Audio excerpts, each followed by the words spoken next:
Thank you. Thank you so much. Again, I want to echo my thanks to the organizers of this truly, truly amazing conference. I know we're all feeling the same energy in this room right now. We're all, you all are facing very serious repression in Germany, as evidenced by the multiple police forces right outside our door here, which is also kind of, I think, brings home the importance of this conference and the persistent work that you are doing across your campuses, and how absolutely crucial it is. So I hope that you never underestimate the power of your organizing and what you are doing in this room and in many rooms every day. So just to really, I want to start with that. This is a very powerful space that you all created here today. So I thank you for inviting me into it.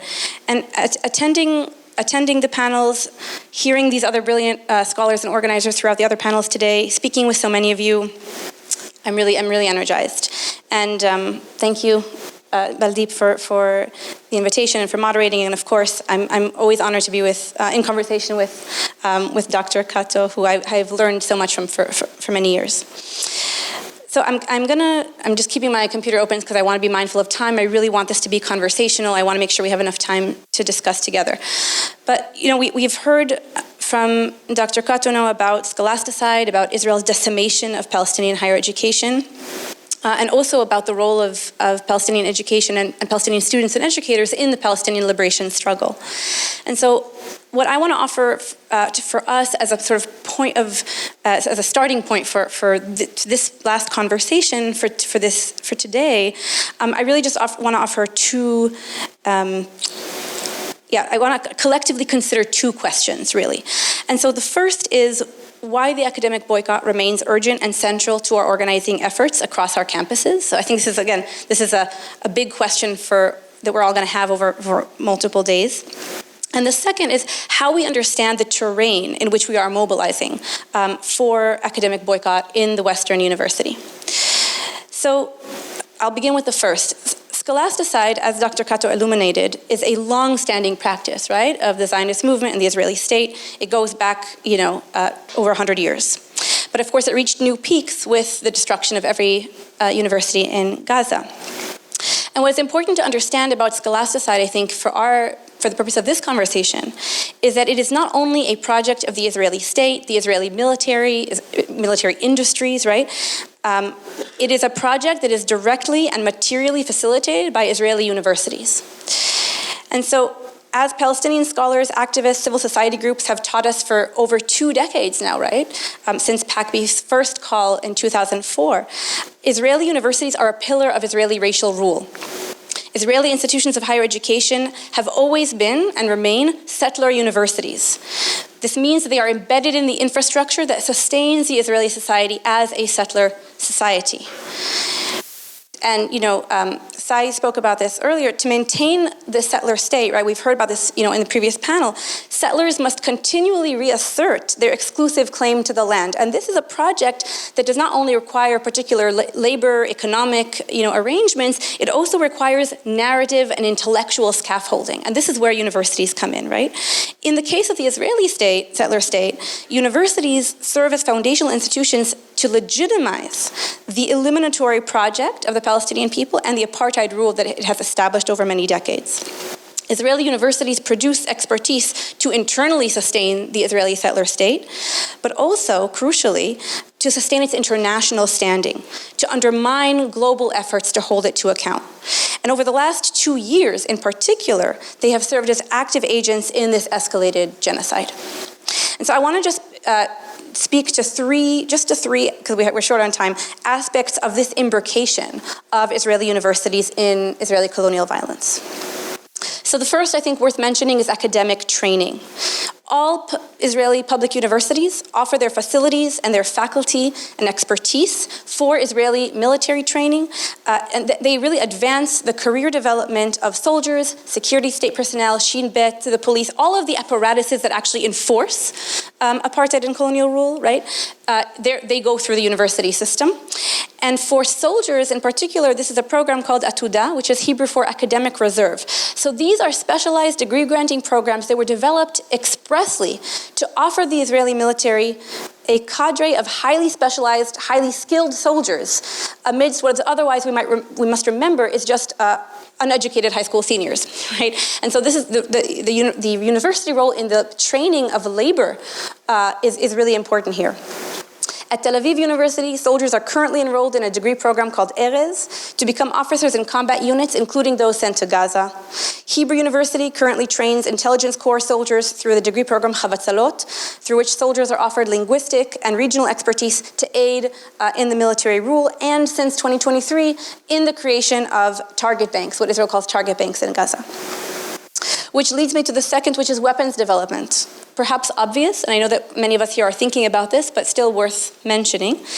On other corners of campuses, faculty and students work continuously to develop weapons. And here this really has to be driven home. Rafael, Elbit Systems, and Israel Aerospace Industries, these are Israel's largest, originally fully state-owned, largest weapons producers and global exporters, right? All three of them were birthed on the campuses of Israeli universities, right? This is, predates the state. And the universities in Israel continue to sustain them through their laboratories to this day. Through this collaboration between military industries and universities, there is a continual development and refining of technologies and weapons used to commit war crimes against the Palestinians that are then, of course, as we all know, sold abroad as battle-proven, right, on this basis. And these include technologies and weapons that were used against Palestinians since 2023. The Israeli Academy is, as Israeli military and academic experts themselves openly attest, the oxygen of Israeli military industries, right? So third and finally, knowledge production, such a central feature of what we do, right, in these institutions. Through structural ties and collaborations with the Israeli state, and again, this goes back to the very beginning, academic disciplines and dominant paradigms of entire academic disciplines of the Israeli Academy have become themselves integral sites of knowledge production that maintain Israeli apartheid and the project to eliminate the Palestinian people. This requires expertise, a continually evolving expertise, and this is where Israeli universities have played and continue to play a crucial role. Examples abound across the social sciences, the humanities, but one I'll just mention briefly today, and because also it was brought up in a previous panel, is legal studies, right? So legal infrastructure developed by faculty, by research fellows at Israeli universities has consistently shaped Israeli military operations and has served a crucial function to legitimize their tactics. Specifically at Tel Aviv University's Institute for National Security Studies, the INSS, scholars and military leaders have produced scholarship to shield Israel from accountability for war crimes, often in direct response to international condemnations or probes, sometimes even anticipating them during operations in real time. The INSS legitimized Israeli war crimes in Gaza. This goes back a long time, 2008, 2009, 2012, 2014, 2021. And in 2024, its scholars immediately mobilized to offer legal expertise to thwart the South African petition, charging Israel with committing genocide against the Palestinian people. So this is a consistent and long-standing role. Israeli universities have not only provided legal cover for the Israeli state in the highest courts of the world, they have trained soldiers and developed weapons and technologies used to commit the war crimes in Gaza over the past 2 years. They have granted special benefits, scholarship, and even course credit to reserve soldiers returning from Gaza to their classrooms, right? Course credit. And they have enlisted their institute's resources and courses to craft hasbara, this is what Israel calls state propaganda, to defend Israel from the growing power of the grassroots international movement, including direct intervention into the affairs of European campuses and calling on university administrators to suppress student protesters, including all of you.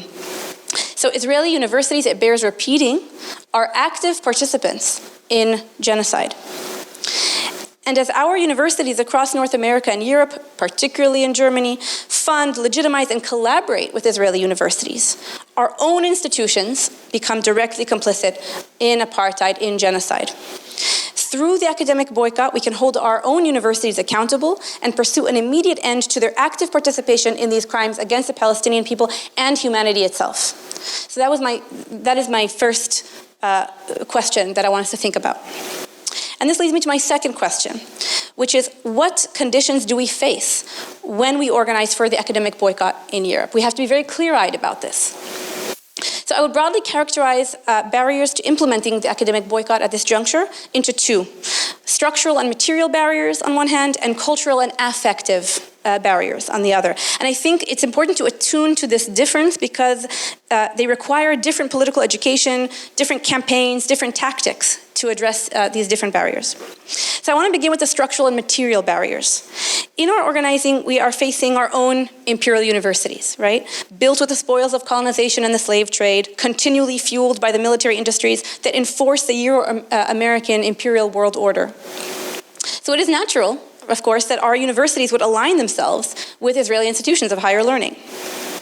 But even within this broader landscape, we are, as organizers, continually trying to identify where and how the ties with Israeli universities are specifically, particularly materially beneficial, to identify how Israeli universities have become embedded in our own systems of education here in ways that make material divestment and severing of ties most difficult, and crucially to identify where are the weakest links of these ties.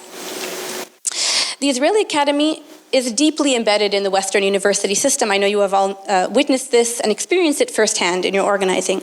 Across Europe, there are thousands of fellowships, joint research ventures, funding opportunities for Israeli universities that are crucial for their financial sustainability, their tenure and publishing system, and their international ranking. And so to this, we also add, of course, military industry funding, which further tie the Israeli Academy into the European academic military industrial complex.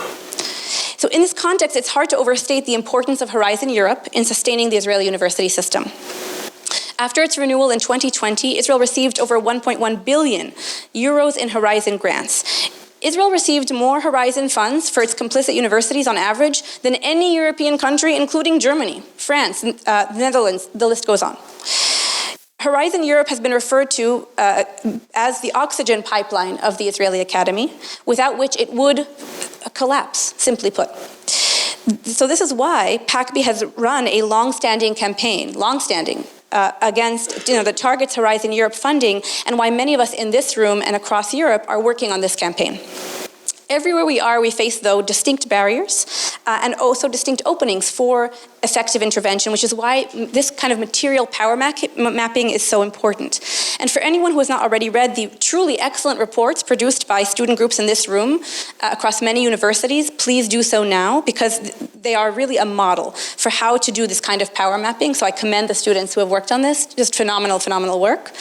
And I know we're going to hear more from the student organizers about this methodology tomorrow in the workshops. So this leads me to the second set of barriers, right? The cultural and affective barriers. And this is really investment in Zionism. And we have to really also, center that, right? This includes administrators, but also many faculty, staff, and students in the Western Academy. So we know, of course, that for decades, Palestinian critique has been excluded from the academic canon. Palestinian scholarship has been left out of our library collections. Palestinian political analysis has been designated as beyond the bounds of acceptable academic discourse. The encampments proved that this is a status quo that will no longer hold. So I've had the privilege of visiting dozens of encampments in spring of 2024 and participating in delegations of students and staff that were negotiating with administrations in their wake. And in these meetings, including across Europe, and what I witnessed in these meetings is not only opposition to severing of ties or divestment on material grounds, but also on the grounds of investment in Zionism. And this investment, which has long been a broad baseline in the West, is starting to collapse, right? It's really fast eroding now. And so Israel is stepping in to aggressively enforce it. And that's what we're seeing. And so just 3 weeks into the genocide, November 1st, 2023, the Israeli Association of University Heads declares a war of their own. They issue a statement to what they call, quote, colleagues around the world, though immediately clarify that they are in fact only writing to those occupying the, quote, halls of enlightenment in America and Europe. We are facing a war on two fronts, they write, one against the atrocities of Hamas and the other in the global arena of public opinion. An alarming trend on Western campuses, they contend, is that Israel is being, quote, mischaracterized as an oppressor. As the encampments spring up across campuses and spread to Europe, Israeli universities partnered with the Israeli Council for Higher Education and Israeli ministries to launch a full offensive.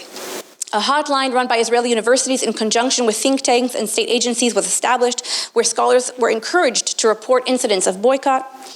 Millions of shekels in state and philanthropic funding are earmarked to run hasbara campaigns targeting Western universities. Academic and state bureaucrats are dispatched to lobby foreign governments and scientific agencies. Urgent letters are sent to university presidents and academic senates to shut down the encampments and reject their demands. As an Israeli human rights law scholar and the chair of the newly minted, quote, Committee to Combat the Academic Boycott appointed by the Association of University Heads puts it, quote, when Prime Minister Netanyahu declared that Israel is fighting a 7-front war, meaning Gaza, Lebanon, Yemen, Iraq, Syria, the West Bank, and Iran, he could well have added an 8th, academia. So this campaign was effective with Western administrators that we were negotiating with, whose concern at causing injury to, quote, Israeli colleagues by daring to merely suggest they could be at all implicated in perpetration, let alone actual perpetrators, to say nothing of holding them to account, was emphatically repeated without exception at every room that I was in. It is perhaps unremarkable, but still worth noting, that every single leading administrator I met in the Western university system reported having personal conversations with presidents and rectors of Israeli universities in the week prior to our meeting. They had met at conferences and shared fellowships. In other words, Israeli academics are recognizable as colleagues and as peers. Whereas Palestinian scholars, deans, university presidents are confined to exist in abstraction, intentionally isolated by Israeli military rule, and so their analysis and their political demands do not register. And we see the consequences of this with the consistent prioritization of Israeli feelings and an impulse to protect their grants over concern for the lives of Palestinian academics, to say nothing of their academic freedom or their actual calls for accountability. And this colonial identification with the figure of the Israeli academic needs to be named and it needs to be addressed in all of our political education work, certainly in Germany.